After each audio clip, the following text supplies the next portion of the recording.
Hi, this is the bad boy, Joey Janela, and you're listening to the Going in Raw podcast, because Joey Janela always goes in raw. This is the American Nightmare, Cody Rhodes, and you are listening to Going in Raw. Hey everyone, Kenny Omega here. In case you didn't know, we have an awesome kick-butt show called Steve and Larson's Going in Raw, and they're going to be supporting AEW every week amongst many other things. Goodbye and smooch. Good night. Bye-bye. Hey, friendo, Steve here. And Larson. And welcome back to Going in Raw, the only pro wrestling podcast you can be listening to right here at youtube.com/Steve and Larson, and available wherever podcasts can be found. Be sure to hit that subscribe button and the notify bell next to it to make sure you always get your new Going in Raw notifications. We're also on the Patreon at patreon.com/Steve and Larson. We have a whole bunch of reward tiers over there, including $5 a month. That gets 5 bonus episodes every single week. So far this week, we took a look at the Royal Rumble. What legends could come back? Who do we want to see come back? Who even, like, physically or is able to come back? Yeah. Of course, on the thumbnail, we had jacked Booker T. Man, he's looking great. I'd love to see him in the Rumble, man. Hell yeah, I'd man. love to see him in the Rumble. Booker T is the best. You know, I was watching, we were doing some research for something the other day, and for like 10 for the win probably. And I caught little Booker T, a little segment about him talking about how he was catching heat for saying The Rock was one of the best wrestlers of all time. And he made this passing comment, you know, he said he's okay with the fact that nobody ever includes Booker T as one of the best wrestlers of all time. I say bollocks to that, man. He is one of the best wrestlers of all time. He is one of the best. Booker T is great.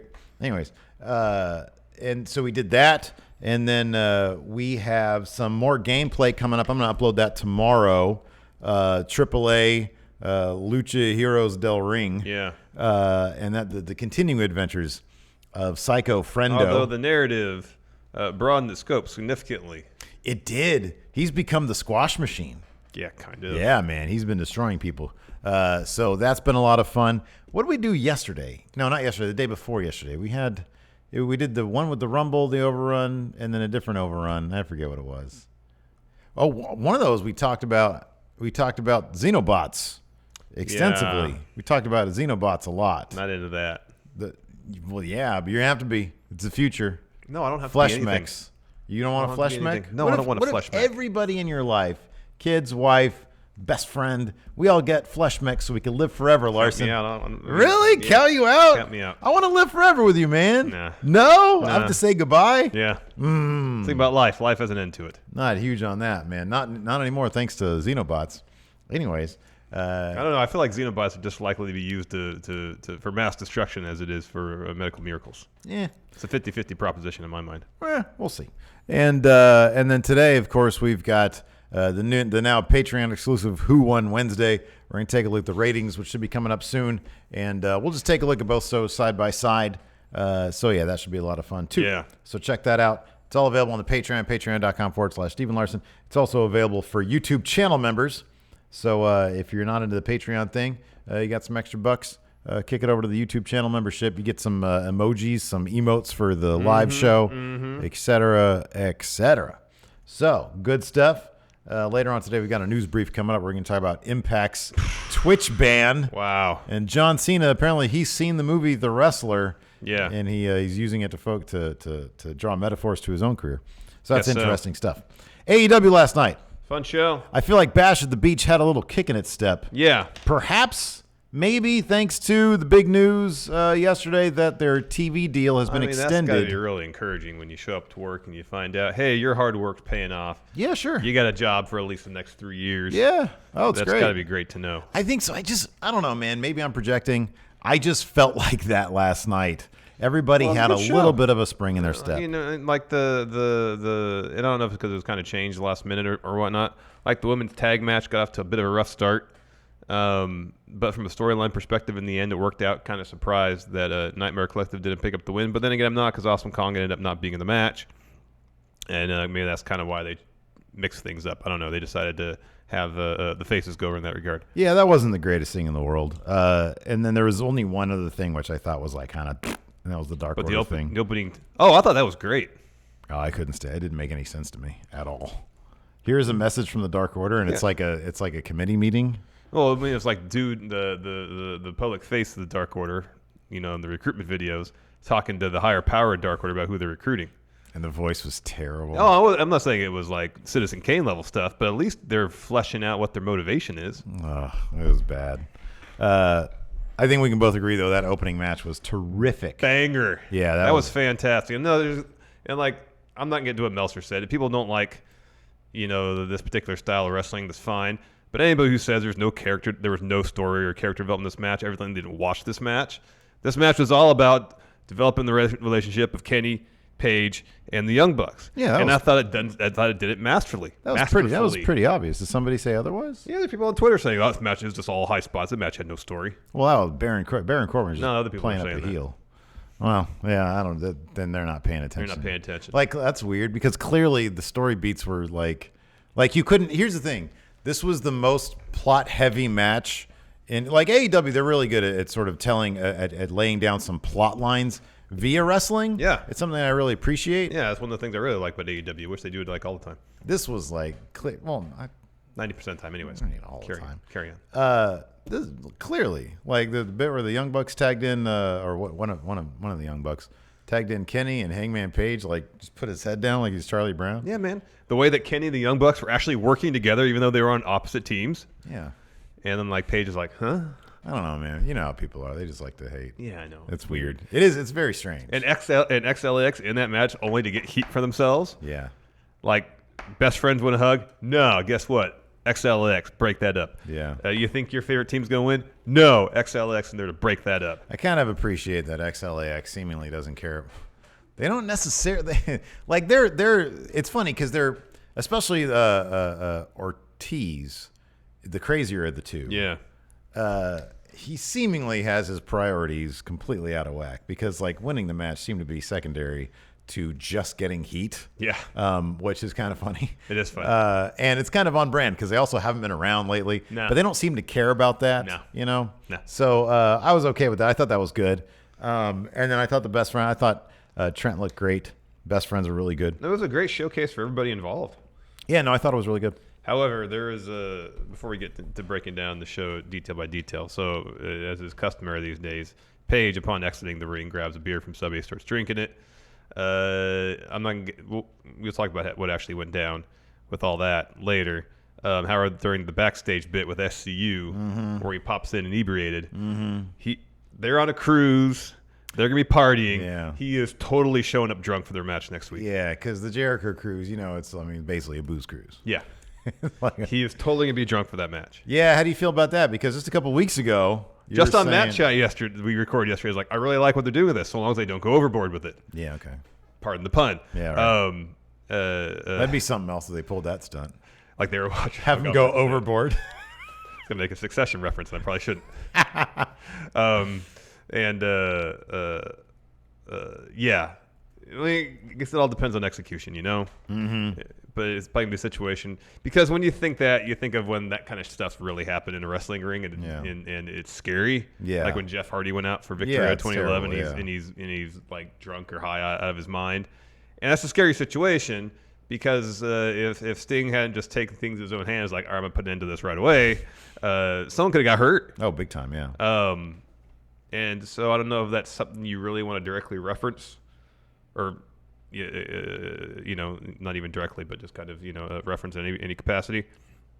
So it all depends on how they put it together. I'll say this, though. Yeah, no, I mean, it would be the kind of thing where they would probably not let it happen. You know what I mean? Like, he'd get there drunk, and then Kenny would have to take on the entire workload, ensure that Hangman doesn't get tagged in, and then, of course, obviously they lose. And that seemed to be like the great.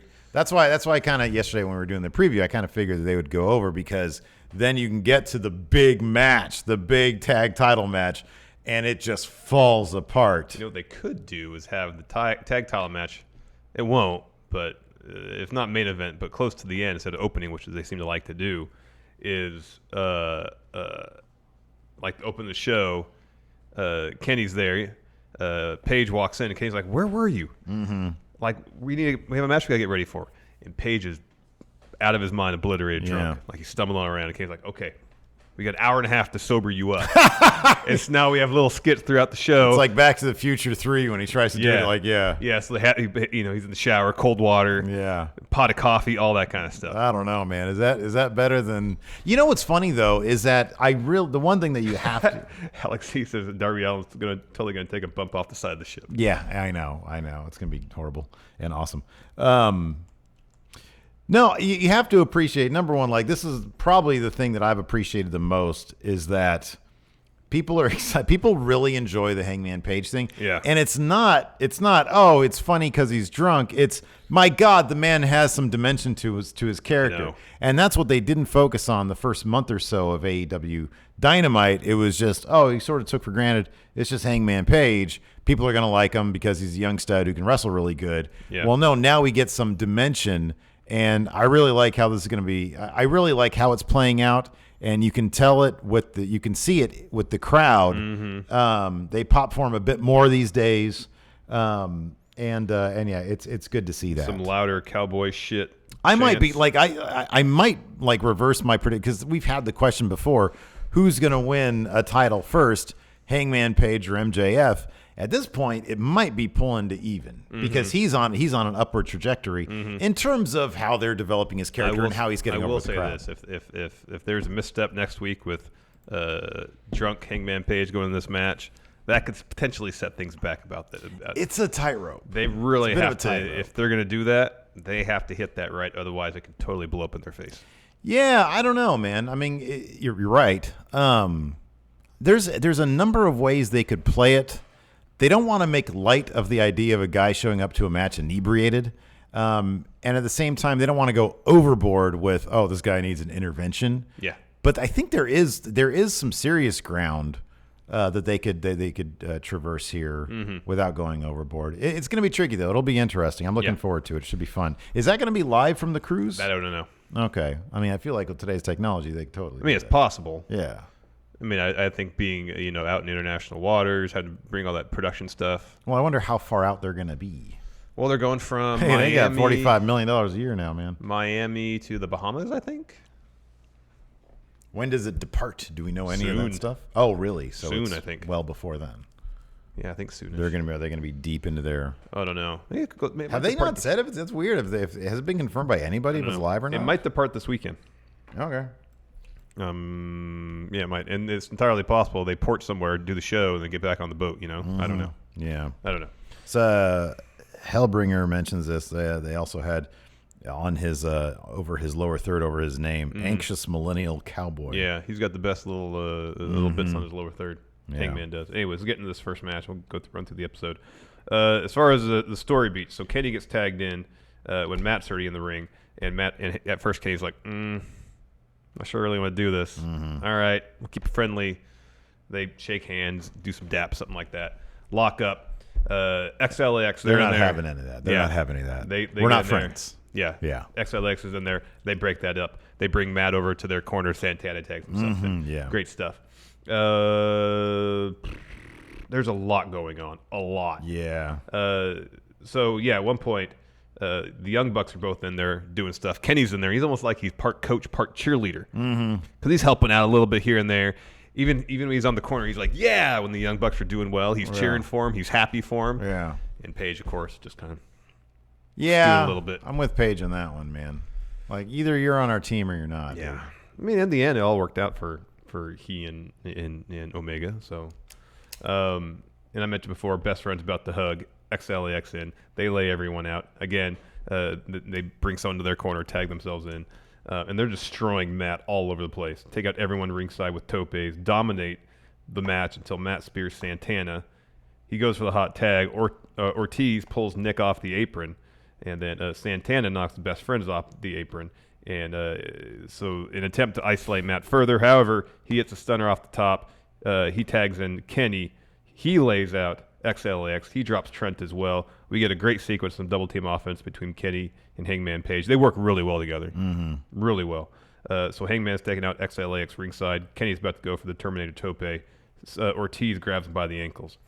Santana is in the ring. He falls up. He hits the step up tope. And then we get like a bunch of high flying stuff from Nick and Chuck.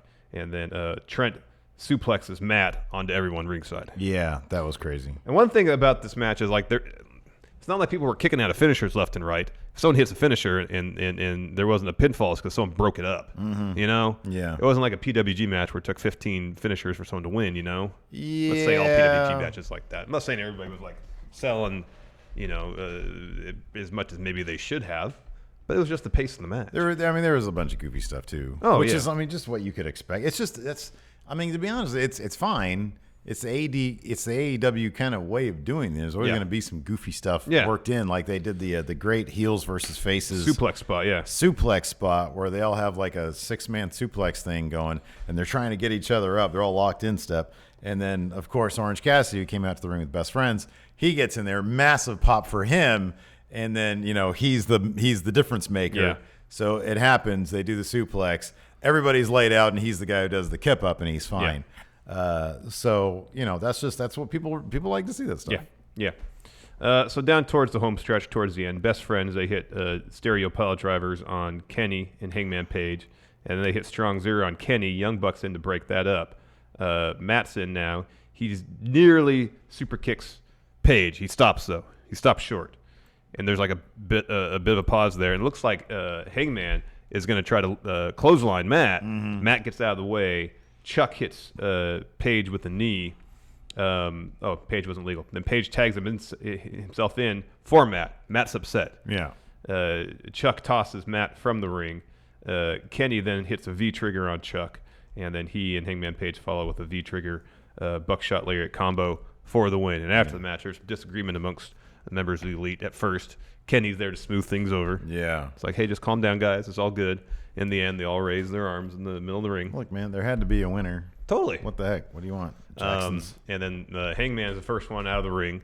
First beer he sees, he grabs. Yeah. And Kenny runs up after him, takes the beer from him, gives it to some random person in the crowd, and then Hangman just kind of does this. He walks and does the loop around, then goes gets another beer, and keeps on stepping.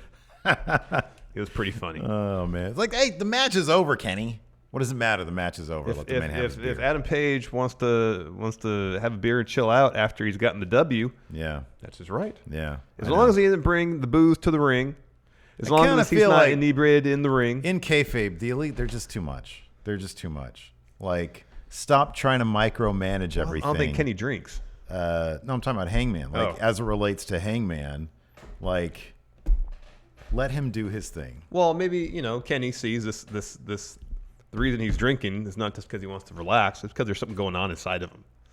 And granted, it's not up to you to make that determination. Could you imagine how you'd react if I ever took a beer out of your hands? Well, if you could tell I was drinking because I had some. Maybe that's why you're so mad at Hilton that time.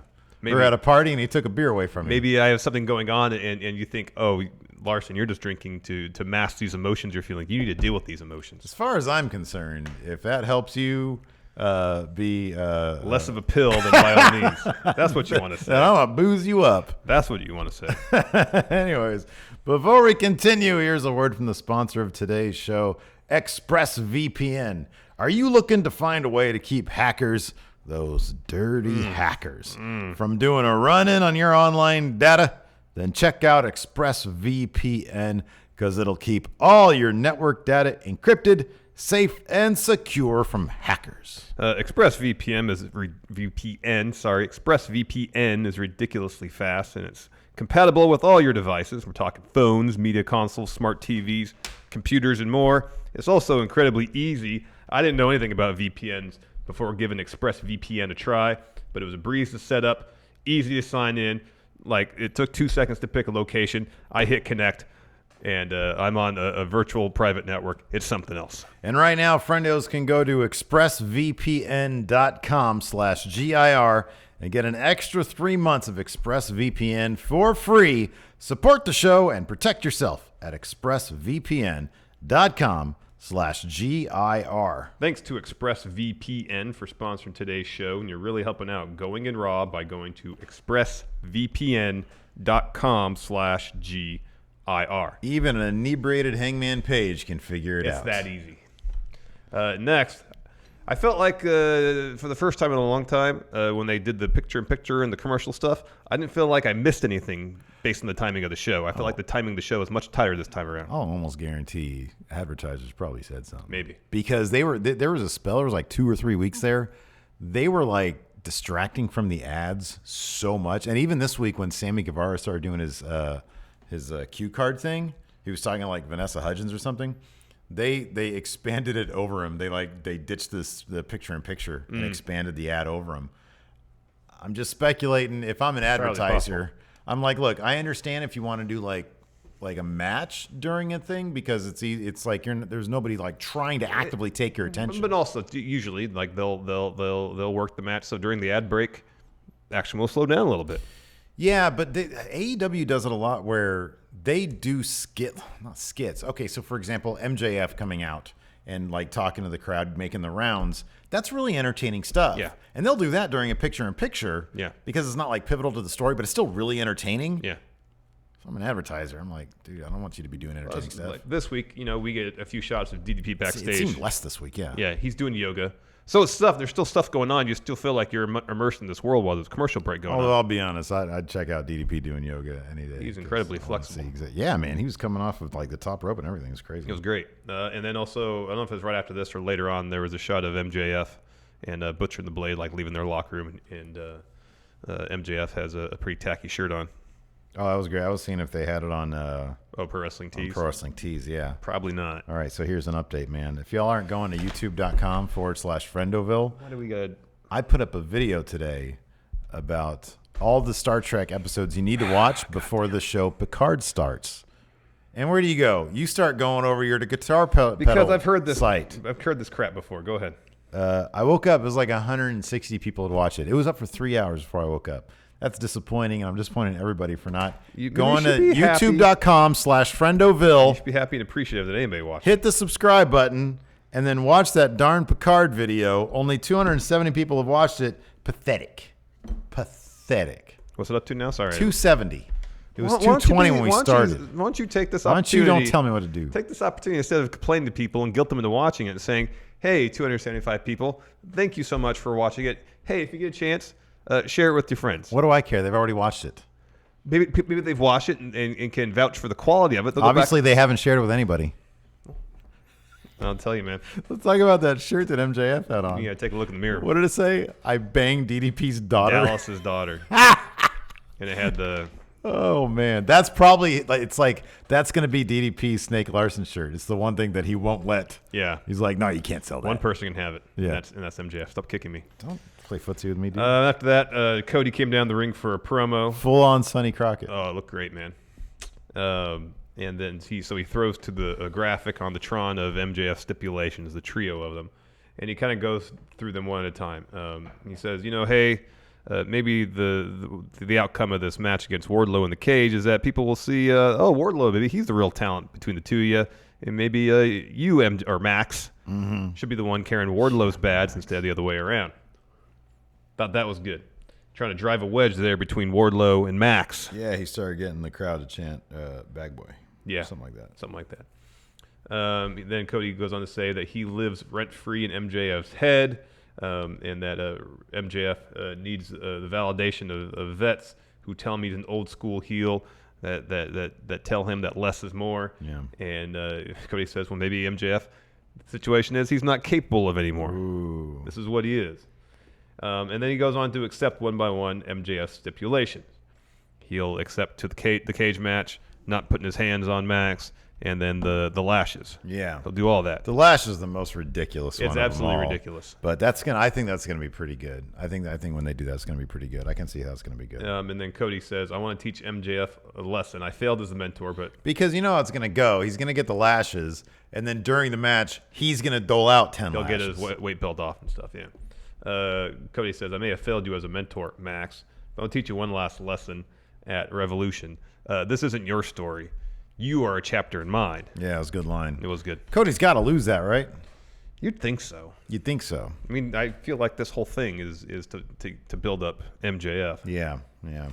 After that, we had a pre-filmed Joey Janela promo.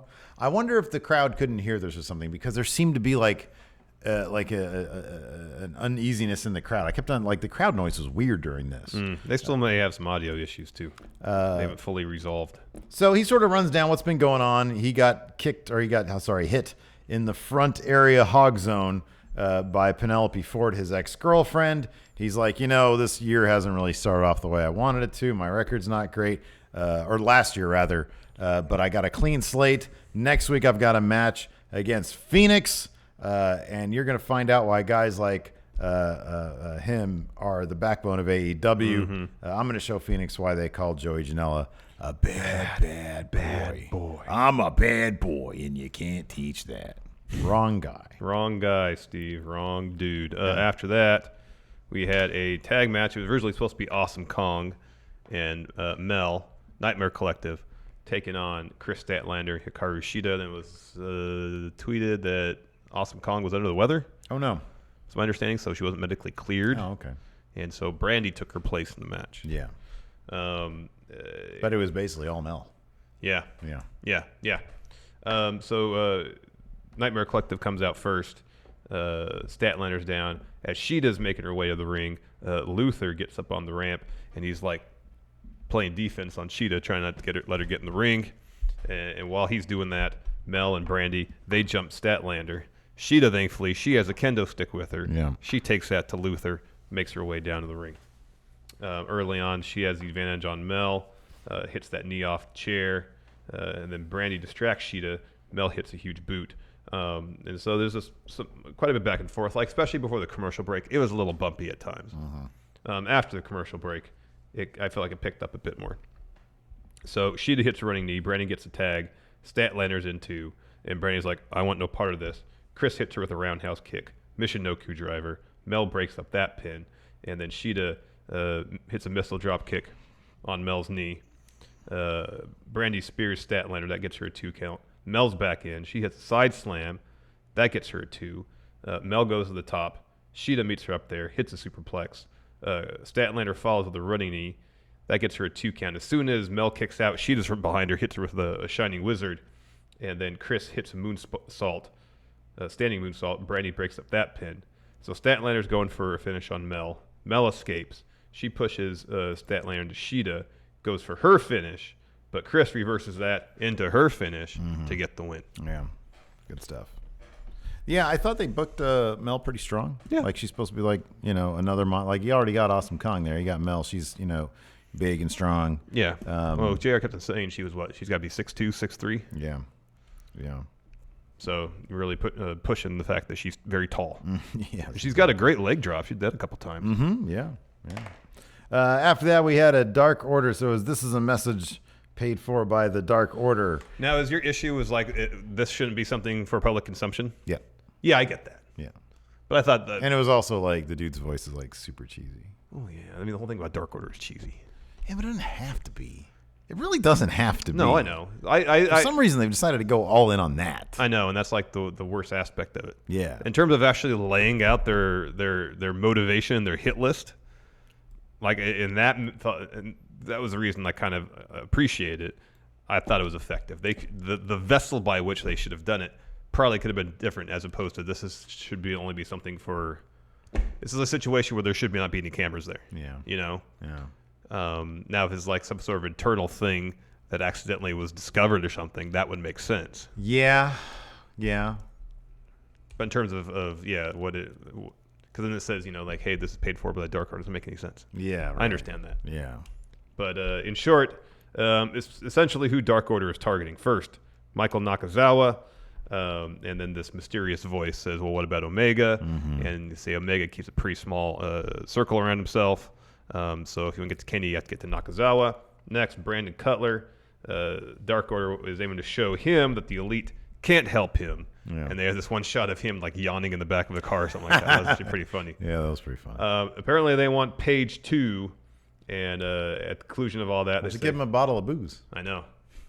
You wanna gain access to Dark Order Hangman? Vintage. Yeah. There you go. Yeah. And then he said at the end, they're like, "Hey, it's time to start showing how powerful Dark Order is and stuff." So wonderful. Yes. Well, yeah. His contract's up in March. Yeah. We'll see how that That plays could out. be something. I mean, See who how else that could it be? goes. Luke Harper. I mean, that would like if because he really seems like he wants to. I would not be huge on Luke Harper. I think that he should just come in as Brody Lee. Mm-hmm. Well, so I should say Brody Lee. Yeah. This is like a cool dude. I just want to see Dude Harper. That's really all. Dude Harper, yeah. I think Matt Hardy would be terrific. I think it'd be terrific because once you incorporate the broken stuff, which itself is cheesy, but it's done in a really fun way. And he seems to really want to do the broken stuff. Apparently, he even pitched the broken stuff back to the WWE, and they're like, "No, we're good." So I don't know, man. I think Matt Hardy's one of those guys that, like, I'm not gonna. I'll say it. Like, in several ways, he's not, but in some ways that really matter. He's a needle mover. Yeah. You know, if he shows up on AEW as the leader of the Dark Order, people are going to tune in. They're going to be interested in that. They like the broken stuff. Everybody wants more of that stuff. Yeah. Whereas WWE just seems intent on like dressing up like it was 1999. Yeah, they want him to be a nostalgia act. Yeah. And so I don't know. It's bizarre. They wouldn't like say, okay, sure, we can do this stuff on the network. You can produce it cheap at home. Well, they did the Halloween special. Yeah, I know. I don't know why they wouldn't want to keep him in house. Maybe the numbers weren't good for it or something. Yeah, I don't maybe. know. I don't know. I mean, if that's the only thing keeping him from going someplace else, you know, if all things being equal, if he would stay in WWE, if he could handle his own creative or some portion thereof. I would almost argue that in terms of, and this is strictly in terms of name recognition, mainstream people looking at AEW as, oh, wow, like, I mean, look, here's the thing, man. Back in the Monday Night Wars, it was all about who could sign who from where, you know? Mm-hmm. And so if you bring a name like Matt Hardy, which a lot of people who have lapsed knows Matt Hardy, he's a bigger needle mover than even the Revival. Mm-hmm. You know? It's yeah. Guys like you and I, sure, we'd love to see, well, you'd love to see the Revival over in AEW. Hell yeah, man. For the matches, I'd be very interested, and I'd be totally cool with it if that's what they wanted. But Matt Hardy, that's like a pretty big deal. It's like a pretty big deal. Yeah. So it's surprising me that they'd be like okay with Matt Hardy going and not giving what he wants. No. But then they're like, so, you know, we want the Revival to stay. I don't know. Anyways, I don't know, man. Before we continue, though, here's a word from our sponsor, forhims.com. You know, Larson? What? 66% of men start losing their hair by the age of 35. And once you start noticing your hair up there going bye-bye, it can be too late. And the best way to prevent more hair loss is do something about it while you still got some hair up there. It's time to grab the new year by the follicle, Steve, and go to Hims, forhims.com. It's your one-stop shop for hair loss, skincare, and sexual wellness for men. With forhims.com, you can be the best version of yourself with licensed doctors and FDA-approved products to help treat your hair loss. We're talking prescription solutions backed by science. Science. Hims was created by a dude who knew that some men's health conversations were easier had online rather than in person. So with Hims, you don't have to stress about awkward in-person doctor visits or long wait times at the pharmacy. Forhims.com connects you with real doctors. All you got to do is answer a few questions. A doctor will review your responses. If they determine it's right for you, they can prescribe you medication to treat your hair loss that's sent directly to where? Your door. Your door. It's completely confidential and totally discreet. Dive into 2020 hair first. Right now, our listeners can get started with their first month free. Go to forhims.com/GIR. That's forhims.com/GIR. Prescription requires an online consultation with a physician who will determine if a prescription is appropriate. Offer valid only if prescribed. 3-month minimum subscription. Additional restrictions apply. See website for full details and important safety information. Remember, that's forhims.com/GIR. After that, we had Sammy Guevara versus John Moxley. I love how Sammy Guevara is basically the workhorse of the inner circle. He's the guy out there every week. Yep. Banger matches. Yep. Smart move on their part, and he's only getting better.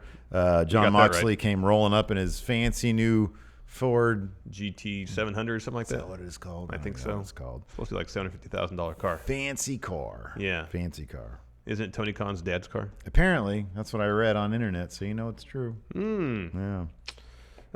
Sammy's starting out quick. Mox more or less kind of no-sells Sammy's early offense. And we get a lot of Mox in control of this match.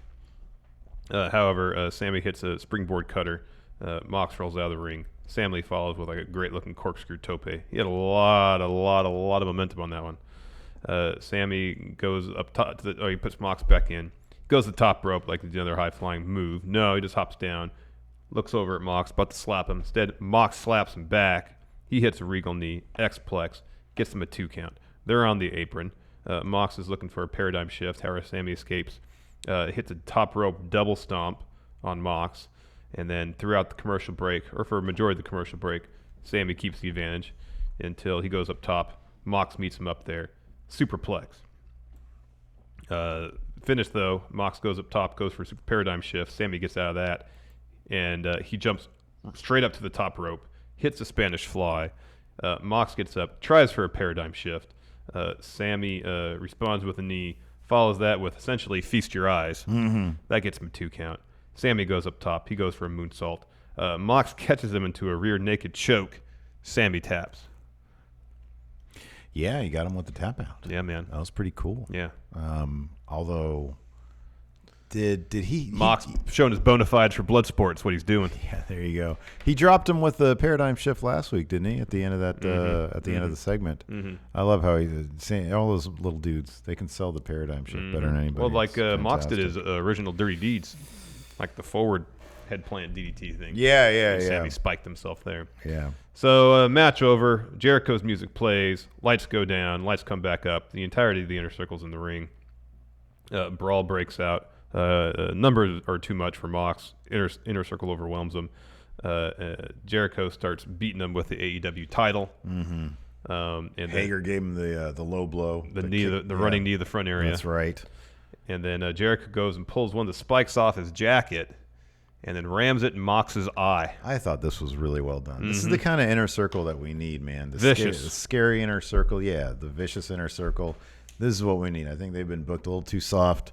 This is the kind of thing they need to do. Yeah. Maybe Jericho's upset that he's made to look a fool last week and has to be extra vicious. Yeah. What we need for sure. And sure enough, afterwards, Chris Jericho, all the inner circle, they were leaving, and they got an interview real quick, and he said, hey, it wasn't our fault. This is Mox. He brought this upon himself for all the things he did last week. They had some audio issues during this particular interview. The mic sounded like it kept on cutting out. Well, that's really weird. It's weird that would keep on happening. You'd think that, hey, 1 week, okay, 2 weeks, no, 3 weeks, you're fired. No, it's hard. Putting on a live TV show is not easy, man. Well, yeah, I'm not saying it is, but there are some people out there who know what they're doing. Yeah. After that, six-man tag match, Butcher and the Blade and MJF taking on QT Marshall, Dustin Rhodes, and it's DDP. Okay, so like it or not, this is where we're at with Butcher and the Blade. They're kind of not booked all that great, are No, they? not at all. Okay, I'm just making sure No. we're on the same page. They look great. Yeah. Why are they booked like they're like second-rate henchmen for MJF and they're kind of not all that effective? Because I think that's their role right now is second-rate henchman right? for MJF, and as soon as MJF no longer has a use for him, they will be disposable to MJF. I was really hoping that in this match they would just turn on MJF and be like, "Screw you, we don't we're need our your own money people." anymore. Yeah, like look at us. We don't need it in the first place. We keep it pretty low key. Yeah. Like all of our stuff looks handmade. It doesn't cost anything to squat. Right, exactly. Squatting is free. Yeah, squatting is free. So it starts off with MJF and DDP. You just find a house with a sign on it. Yeah, just walk right in. That's You're walk- lucky the power's still on. MJF's in first, opposite DDP. DDP, hats off Diamond Dallas Page. He looks great. He's got his wrestling pants, and he's got the And rib he's got tape. the rib tape. FPOS confirmed. Heck yeah, man. I loved it. That was awesome. great. So MJF, he tags out pretty quickly once he sees DDP's in the ring. So DDP tags out. And MJF, at this point, he's actually like jumped to the barricade. He's in the crowd. He sees that DDP's tagged out. He runs in, tags himself back in so he can take on QT Marshall. Eventually, Dustin's in. He gets clocked by Wardlow ringside. And then Butcher and the Blade look pretty good when they're isolating Dustin. They had a moment where, like a good stretch where they had the match in control. However, MJF gets back in. He's about to do the thing where someone's on like their hands and knees, and you jump up and you drop your rear end on their back. So he was trying to do that. In the span of time it took MJF to jump off his feet and land, Dustin had turned around, got his knees up. So MJF took Dustin's knees in the front area across the area between front area and rear area. You're talking about the taint. Yes. Yeah. Yes. Fleshy fun zone. Yes. So Dustin gets back up. He clears the ring. He tries to make the hot tag. However, QT Marshall's pulled off the apron, tossed Do we in need the a ring. bundling board underneath this table? Apparently, right we're here? just You're playing just footsie. all in my business right now. Well, I'm just doing man. that. I kick my foot off the little bar on this chair. That's what I do to keep myself entertained. And so Dustin power slams the Blade. DDP is in. He takes it to MJF. He drops Butcher in the Blade with some clothesline. Then he hits a diamond cutter on the Butcher. Mm-hmm. Tries to hit a diamond cutter on MJF. Instead, MJF escapes. Low blows him. Dustin hits MJF with a great destroyer. Yeah, his are great. DDP hits a diamond cutter on him. Dustin makes the cover. Blade in to break that up. Dustin then takes out Butcher in the Blade with a senton off the apron. QT follows with the QT special. Mm-hmm. And then DDP goes up to the top. Yeah. Hits the crossbody gosh. onto everybody. Yeah, that was terrific. Oh, man. That He's was like awesome. 80 years old. doing Yeah, that. man. It's awesome. Really great. And then the end, while that all commotion's going on, Yeah. MJF just rolls up QT Marshall for the win. Yep, gets the roll up. Old school roll up. Yep. Nothing Less fancy. is more, apparently. Nothing fancy. Yeah, that was actually a really fun match. That's just where the Butcher and the Blade are. This is where they are. SCU has an interview. Yeah, go ahead and talk about this because I know you like this. Oh, this was great. So SCU's giving the interview. Before they can really say anything, Hangman Page walks in with a drink in his hand. He's obviously drunk. Yeah. And he spills some of his drink on Christopher Daniels' shirt. And this upsets Christopher Daniels. So there's a little pushing and shoving. Kenny steps in. He's like, you have to apologize. I have to apologize for my friend here. We have a match next week. And may the best man wish you best of luck. And again, sorry for Hangman spilling the drink on you. It's a nice shirt you got there, Christopher. Yeah. And he walks out.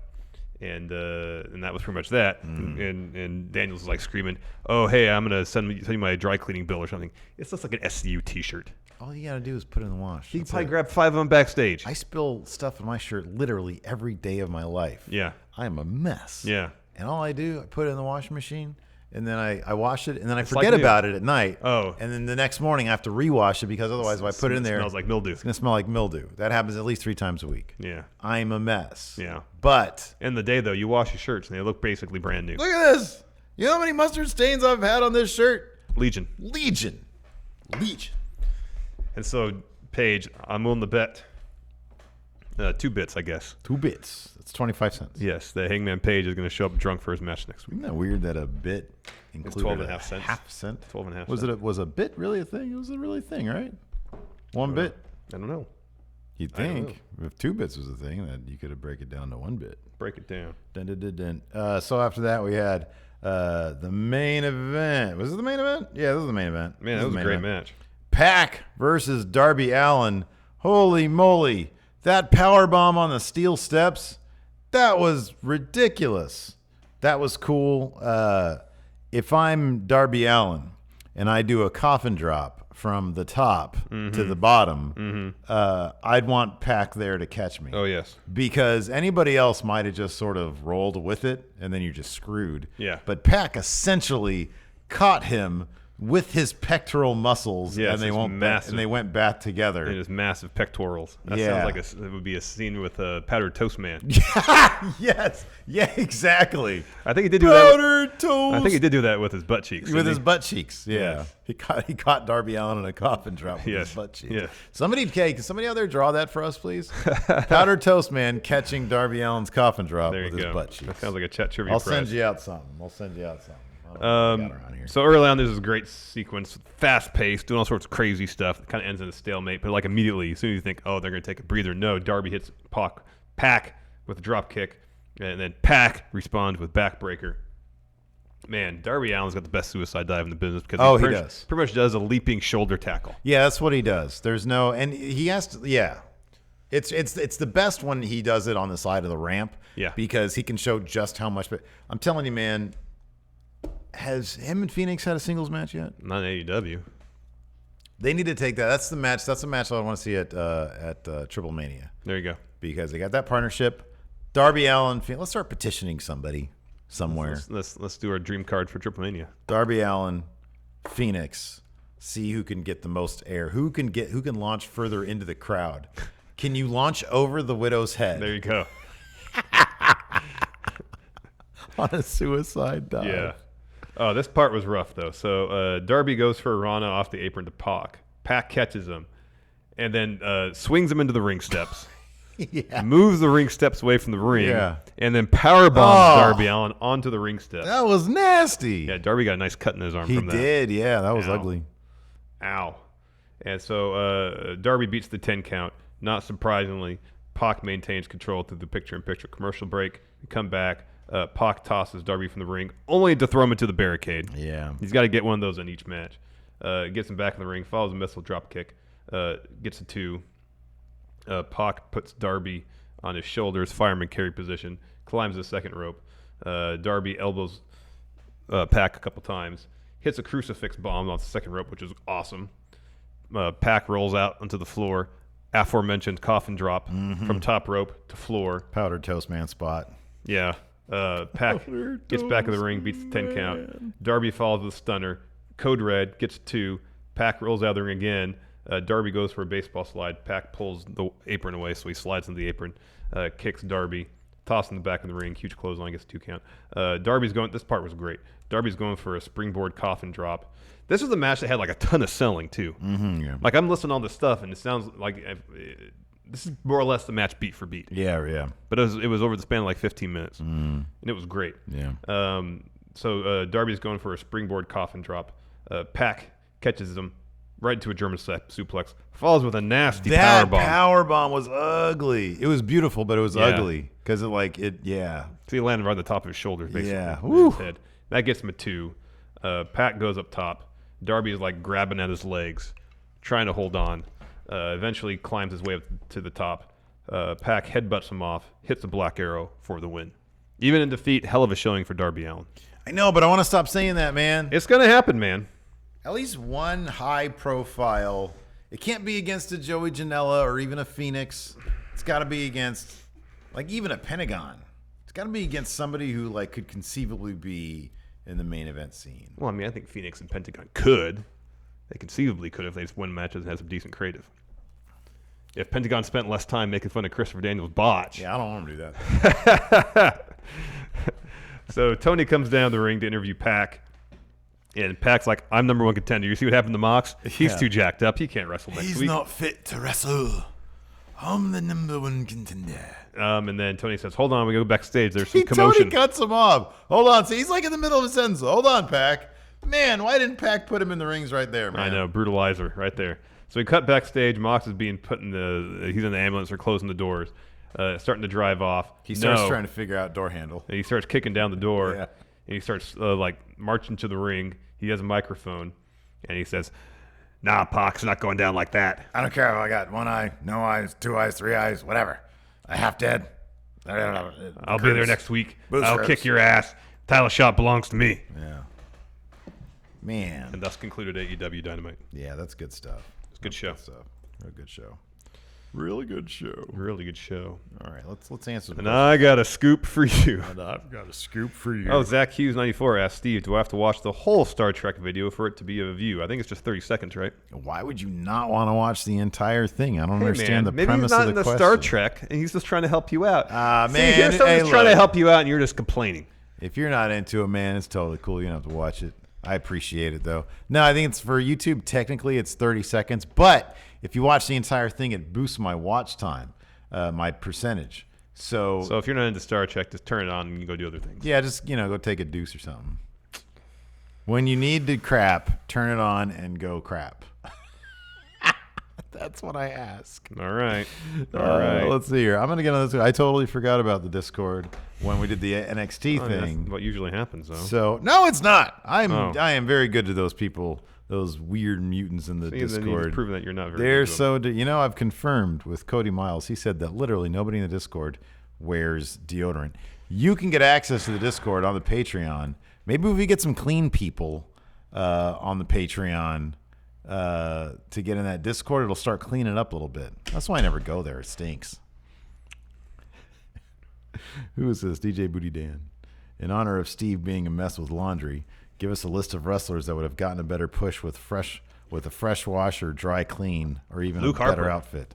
Luke Harper for sure. That his wife beater always looked disgusting. It was gross. Him, Rowan Smells. He's getting a push now. He is getting a push. Maybe he took a shower. Bastion Booger. Ew. Festus. Although he's tag team, or he was tag. He's best tag team in the world now. He's Luke Gallows. Yes. Rick Coe. Why do you guys think the women's division is subpar to the men's? I guess in AEW, Chris Statlander is great, but other than her, I'm not interested in any of the other women. Thanks, friendos. I just don't know if they found. I know Kenny talked about this. Like they don't know who to kind of build around yet. Yeah. I think the roster is decent. Yeah, I think there's a lot of really good talent in the roster. They have some really good talent on the roster. But it just seems like the division right now kind of lacks a bit of focus. Story-wise, it has gotten off to a very slow start. Mm-hmm. That's totally true. And I think that's more a reflection on the creative behind the division as opposed to the quality of the division itself. Yeah. And I think once they kind of figure out, all right, who would kind of be the cornerstones of this division, who are we going to build around? Right now, I still kind of feel like even though, 4 months in, they're kind of still in a get-to-know-you phase. Mm-hmm. Or they're still trying to introduce these characters. And as such, there's a lot of, for lack of a better term, 50-50 booking going on. Like you look at the rankings or the all-time records, they're all kind of around 500, say, for Statlander. Yeah. I mean, it's just like you said, it lacks focus. I mean, honestly, there should be some sort of change there. There really should be, you know? Because right now it ain't working, and it doesn't really feel like it's on track to start working anytime soon. But there's Riho's great, Statlander's great. No, the talent is fine. I like Sheeta a lot. She's really good. Talent issue. Awesome Kong is there. Awesome Kong's there. She's Nyla great. Rose is good. Great. Yeah, no, there's a lot of good talent there. Mm-hmm. It's just the creative is not. This hasn't come together yet. It hasn't. Hopefully it does, or a change is made. Yeah. Alex C here in the Discord says, Steve, you're so correct. I couldn't agree with you more. Discord smells disgusting. Literally, that's what he said here, right there. So I don't know. He put you guys on blast. That's not me. That's Alex C's verbatim words. Thomas Dunnigan. Let's say AEW has decided to do only 2-man booths for commentary and Dynamite in their upcoming show. Who would you like to see as the commentators? Taz, and Taz. Excalibur and Taz. Taz has signed a multi-year deal with AEW. Excalibur and Taz. Yeah. I want there to be a situation where on Dynamite they'll keep JR and Tony and Excalibur, and when apparently it's Dark, they're going to transition that to television. I read that yesterday. Oh, it's going to be Dark? Yeah. To TV? Yeah. Okay, well, they're going to kind of rebrand it and put some more behind the scenes type segments in it. Oh, that's cool.